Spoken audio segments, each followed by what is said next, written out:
Muito bom dia para você que acompanha a Rádio Melodia, a voz que fala ao coração. Eu sou Davi Amanso, estaremos juntos até às 9 horas da manhã e esta é a sua escola bíblica na Melodia.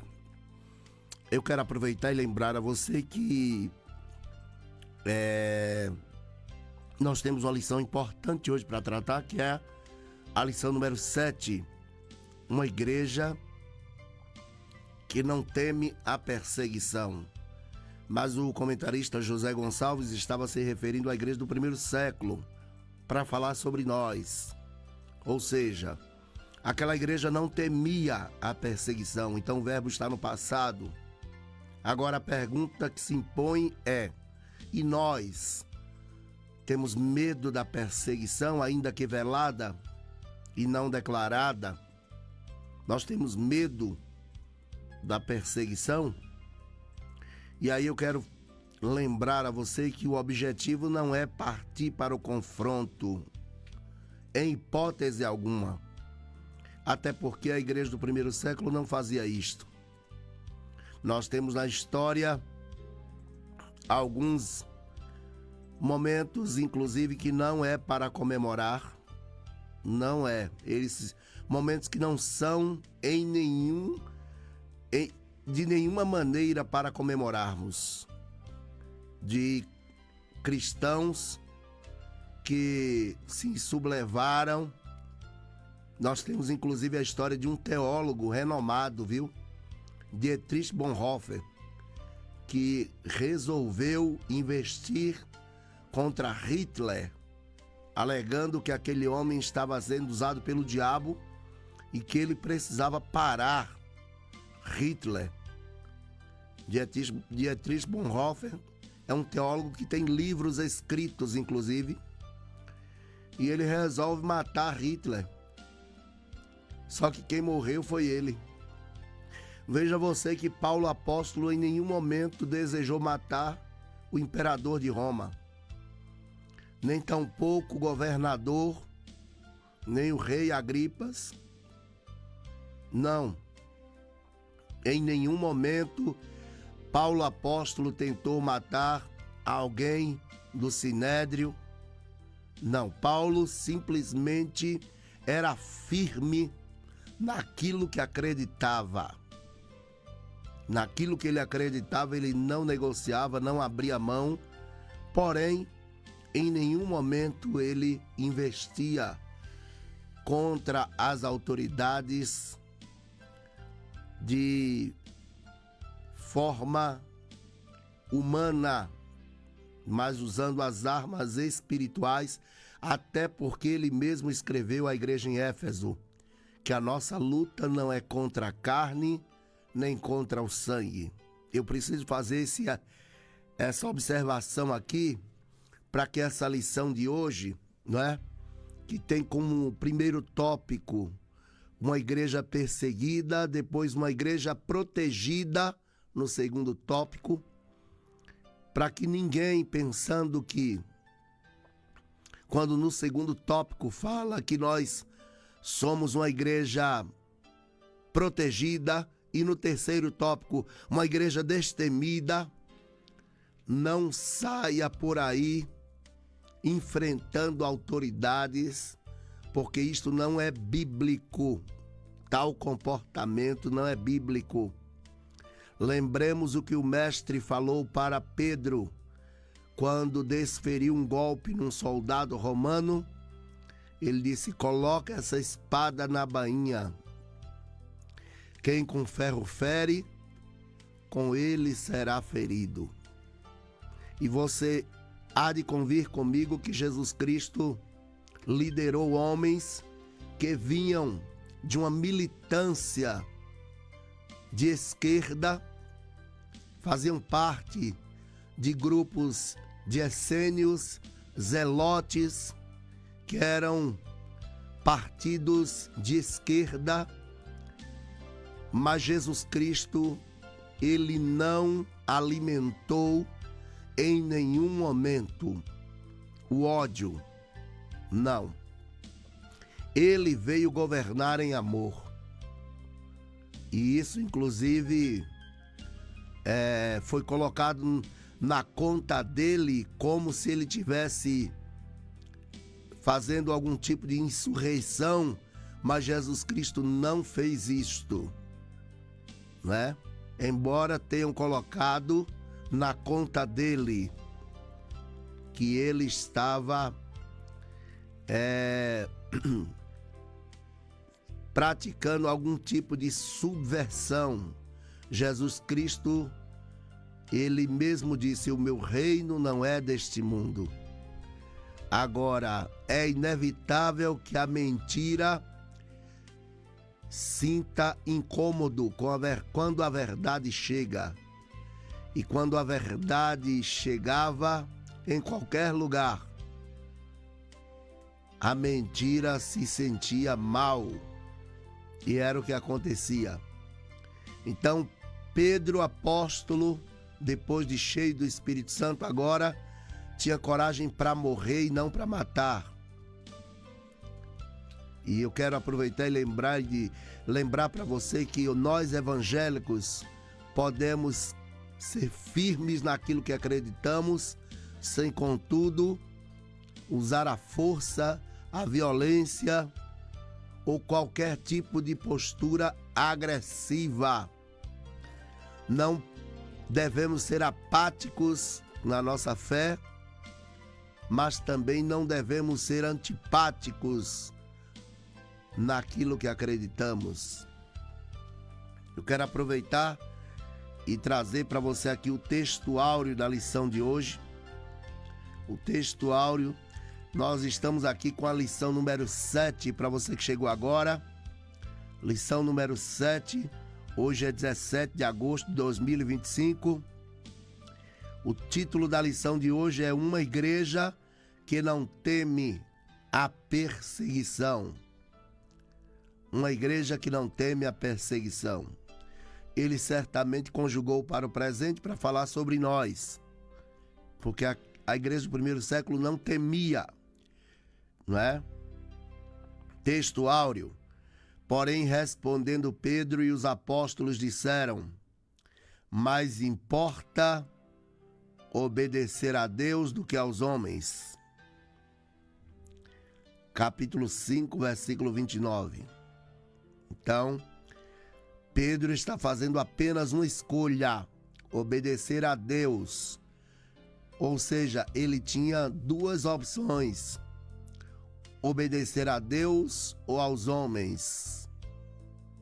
Então ele escolheu por obedecer a Deus. E qual era a escolha que ele tinha que fazer? Parar de falar sobre Jesus. Ele disse: não podemos deixar de falar do que temos visto e ouvido, né? E o outro ponto da escolha foi que eles afirmavam, os apóstolos afirmavam, Pedro, Tiago, João, Paulo, apóstolo, afirmavam que Jesus Cristo estava vivo e somente ele poderia salvar. E recomendava que se arrependessem e crescem no Evangelho. Ou seja, enquanto os romanos diziam está morto, os apóstolos diziam está vivo.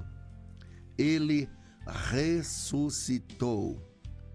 E aí incomodava demais Roma, porque eles entendiam que aquilo ali era uma forma de tomar o poder, se sentiam ameaçados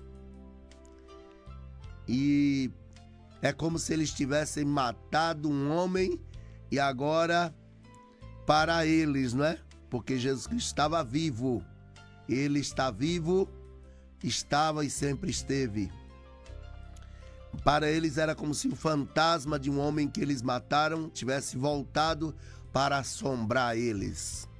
E agora eles precisavam eliminar aquilo que dava força ao povo, que era a fé, acreditar na mensagem deste homem chamado Jesus.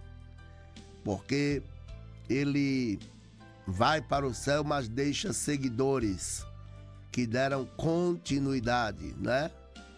Continuaram a obra que ele começou. E aquilo incomodava demais a Roma, de forma que agora a luta não era para paralisar Jesus mais, porém calar a voz profética, a voz apostólica. E por mais que tivessem tentado, eles não conseguiram, porque até hoje, o Evangelho produz seguidores de Jesus. A pregação do Evangelho transforma pessoas incrédulas em crentes até hoje. E a verdade prática diz o seguinte: em relação à verdadeira igreja cristã, há duas verdades inegáveis. Primeiro, a igreja será perseguida. Segundo, Deus a protegerá. E eu quero dizer para você que, a despeito, apesar dos apóstolos terem morrido, na sua maioria de forma trágica, não invalida a proteção de Deus. Por quê? Paulo, o apóstolo, quando ele está prestes a morrer, ele diz: eu já estou sendo oferecido como oferta, né? Como sacrifício. O tempo da minha partida está próxima. Mas olha o que é que ele fala. Ele antevê a sua morte, mas ao mesmo tempo ele diz: combati o bom combate, acabei a carreira e guardei a fé. Então, ou seja, ele estava encerrando a carreira, mas consciente de que ele não havia perdido a fé, apesar da situação em que ele estava vivendo. No corredor da morte. Mas ele, com serenidade, a mesma serenidade de qualquer pessoa ainda hoje que tem certeza da salvação. Paulo, apóstolo, então afirma: combati o bom combate, acabei a carreira e guardei a fé. Então, a proteção diz respeito, queridos, a essa mente que foi guardada por Deus, a esse espírito de Paulo que não teve a sua fé sequestrada pelo diabo. E aí eu quero dizer para você que nós precisamos disso, viu? Confiar na proteção de Deus, mesmo em meio à tribulação, aos ataques do inferno. Nós precisamos crer que Deus está no controle. Primeiro tópico: a igreja perseguida. E os perseguidores, quem são eles? Olha, lá na época dos apóstolos eram os políticos de Roma, né? A elite política de Roma, os inescrupulosos, não é? Aqueles inescrupulosos, como Herodes o Grande, era chamado de Herodes o Grande, que João o Batista foi denunciar o erro, o pecado de Herodes, e isso custou a João Batista a morte. Então, inescrupulosos e também religiosos da época eram os inimigos da igreja, aqueles que perseguiam e tentavam parar a igreja de Cristo. Então, ela sempre foi perseguida. Sempre foi perseguida. A igreja de Cristo, ela foi perseguida. O povo de Deus, no período veterotestamentário, também foi perseguido. de forma que nós ficaríamos aqui o dia inteiro falando apenas sobre a história do povo de Deus, que contabiliza perseguições das mais variadas, das mais diversas e por pessoas variadas também. De Faraó a imperador, nós já tivemos muitas perseguições contra o povo de Deus. Então, que o povo de Deus sempre foi perseguido e continua sendo perseguido, é fato. É fato. Já tive momentos que eu ouvi determinadas narrativas que eu ficava me perguntando: a que se deve tanto ódio contra a igreja? A que se deve tanta maldade contra a igreja? Atribuindo inclusive coisas que a igreja não fez. Por outro lado, generalizando. Por exemplo, um cristão faz uma coisa errada, um pastor erra, toda a classe paga por um. A que se deve essa generalização perversa? A que se deve, inclusive, essa liberdade religiosa que vesga, que só vê um lado, não vê o outro, né? A que se deve essa dificuldade que muitas pessoas têm para se levantar contra evangélicos na atualidade? E eu quero reconhecer aqui que, em parte, nós evangélicos temos culpa, porque na nossa história a postura de muitos cristãos não ajudou muito, viu? Nós tivemos na história do cristianismo recente, inclusive, pessoas que se achavam os paladinos da moralidade, não sabendo que ficavam na mira dos inimigos da cruz. E aí, quando acontecia qualquer deslize, pronto. Aí agora eram vários adjetivos, um ódio contra o povo de Deus, e todos eram colocados no mesmo arcabouço. Bom, então eu quero reconhecer que essa hipocrisia de muitos cristãos contribuiu em larga escala para esse ódio. Mas eu quero também lembrar que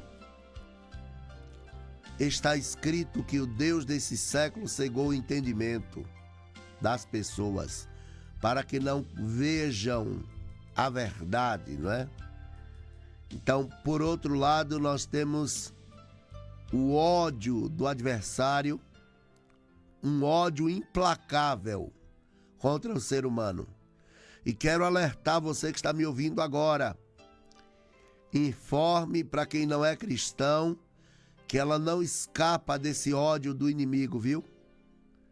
Porque existem pessoas que pensam equivocadamente que o inimigo só odeia cristãos. Não. Qualquer ser humano na face da terra é alvo do ódio de Satanás. A palavra Satanás significa adversário. A palavra diabo vem do termo grego diabolos, que significa o que lança um contra o outro. E o inimigo faz isso muito bem. Ele trabalha para jogar o ser humano contra Deus, para suscitar a ira de Deus.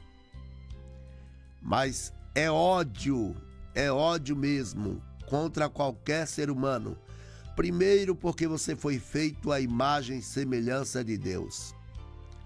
E isso já deve ter despertado a inveja de Satanás, porque nem ele foi feito assim, né? Segundo, porque nós vamos herdar a casa que era dele. A casa que era dele, né? Será nossa, viu? A vida que ele tinha será nossa. Ele perdeu. Então, naturalmente, a inveja se manifesta assim. Não é que eu ache que o que você tem, quem deveria ter era eu. Não apenas isso. Mas que você que tem o que deveria ser meu, deve pagar, deve sofrer. Então o inimigo está trabalhando para ver o ser humano sofrer das mais diversas formas. Ódio, e me chama a atenção que é um ódio disfarçado de amor. Lembro-me que um determinado filme, um personagem incorpora a figura do inimigo e diz, apontando para o céu, ele não ama você, porque ele proíbe tudo. Agora, ele ama você porque deixa você à vontade para escolher o que você quiser. Então, de forma que é um ódio disfarçado de amor, uma escravidão disfarçada de liberdade. E o inimigo tem trabalhado incansavelmente.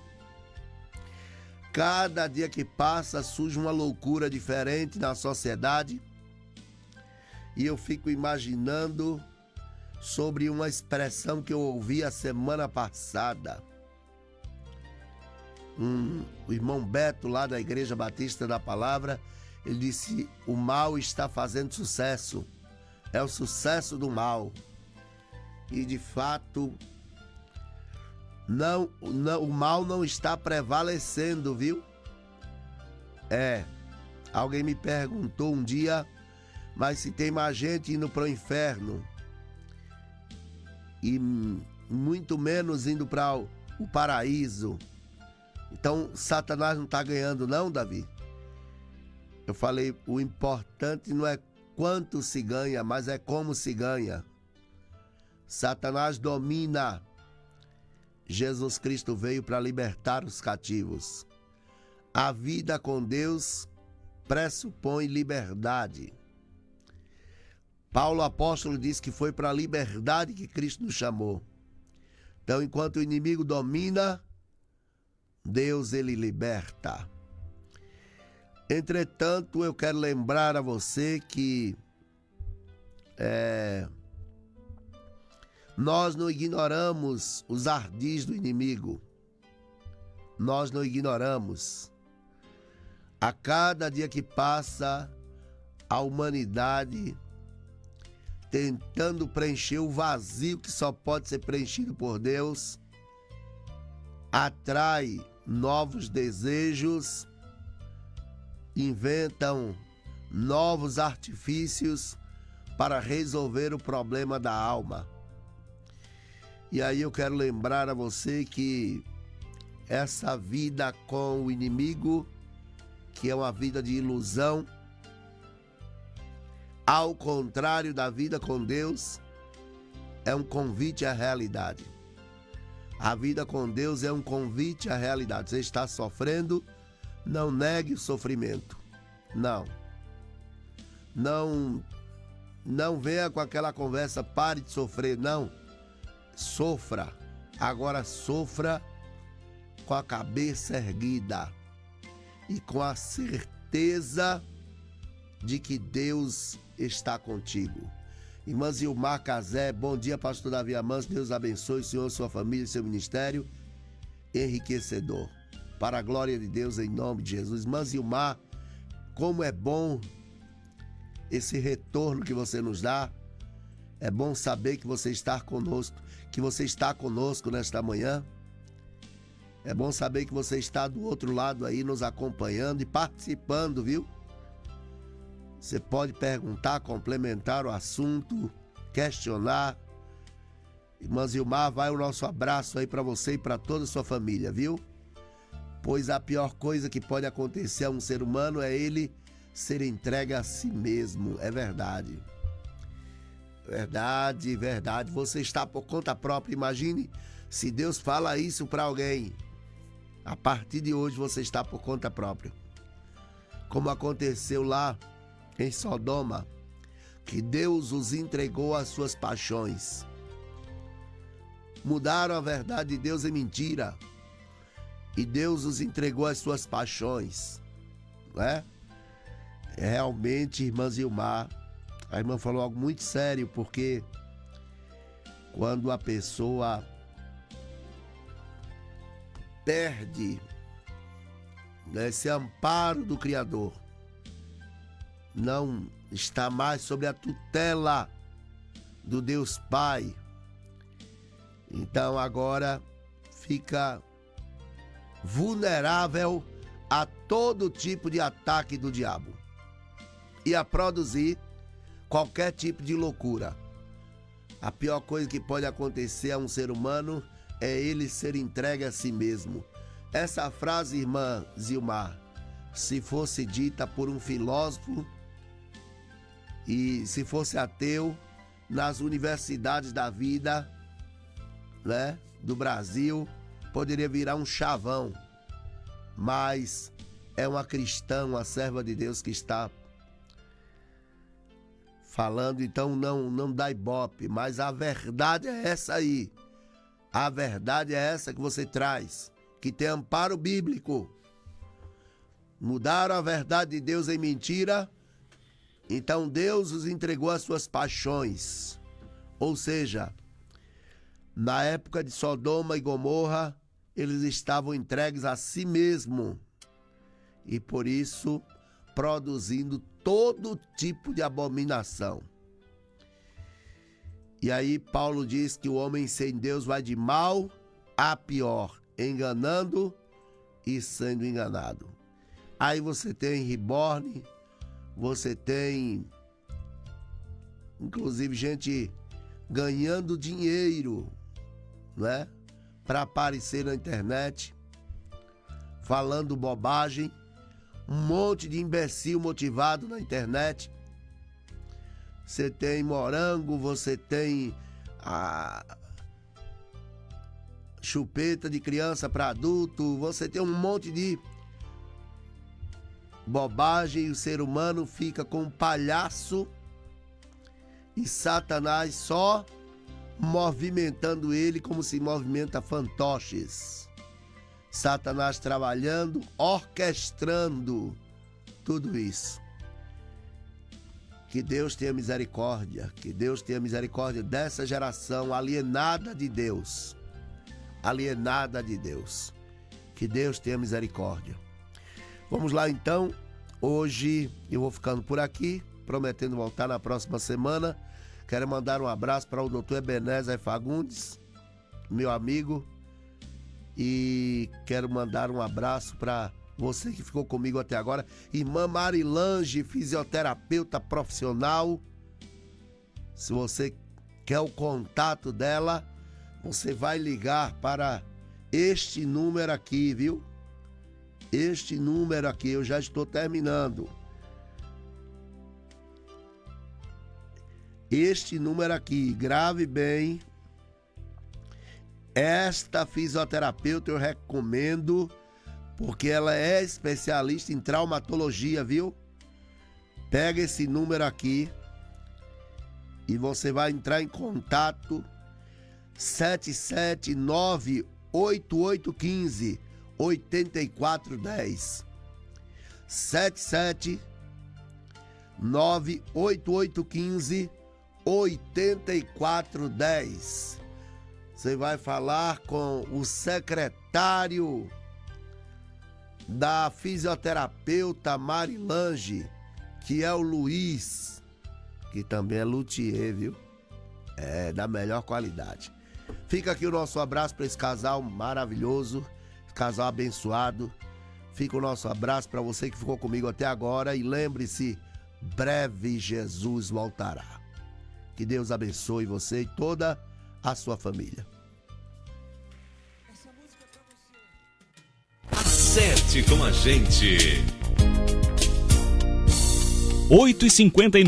8h59.